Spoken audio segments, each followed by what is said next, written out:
গাইবান্ধা পলাশবাড়িতে 21শে ফেব্রুয়ারি মহান শহীদ দিবস ও আন্তর্জাতিক মাতৃভাষা দিবস পালিত।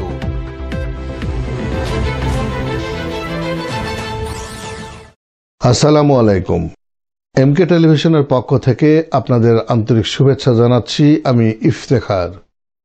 শুরুতেই শুনলেন সংবাদ শিরোনাম, এখন বিস্তারিত। গাইবান্ধা পলাশবাড়িতে 21শে ফেব্রুয়ারি মহান শহীদ দিবস ও আন্তর্জাতিক মাতৃভাষা দিবস উপলক্ষে আলোচনা সভা ও পুরস্কার বিতরণ অনুষ্ঠান অনুষ্ঠিত হয়। পলাশবাড়ি উপজেলা পরিষদ সম্মেলন কক্ষে ভারপ্রাপ্ত উপজেলা নির্বাহী অফিসার আল ইয়াসার রহমান তাফাদারের সভাপতিত্বে আলোচনা সভায় বক্তব্য রাখেন উপজেলা বিএনপির সভাপতি আব্দুল সামাদ মণ্ডল, সাধারণ সম্পাদক আবু আলা মওদুদ, উপজেলা জামাতে আমির আবু বকর সিদ্দিক, যুবদলের নেতা রাজু আহমেদ সহ আরো অনেকে। এ সময় বিভিন্ন সরকারি বেসরকারি দপ্তরের কর্মকর্তাবৃন্দ এবং বিভিন্ন পেশাজীবী লোকজনের উপস্থিতি ছিল।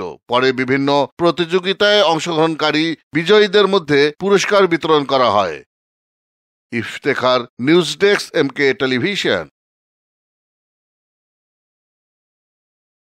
শেষ করছি এমকে টেলিভিশনের নিয়মিত সংবাদ। এতক্ষণ আপনারা আমাদের সাথে থাকার জন্য অসংখ্য ধন্যবাদ।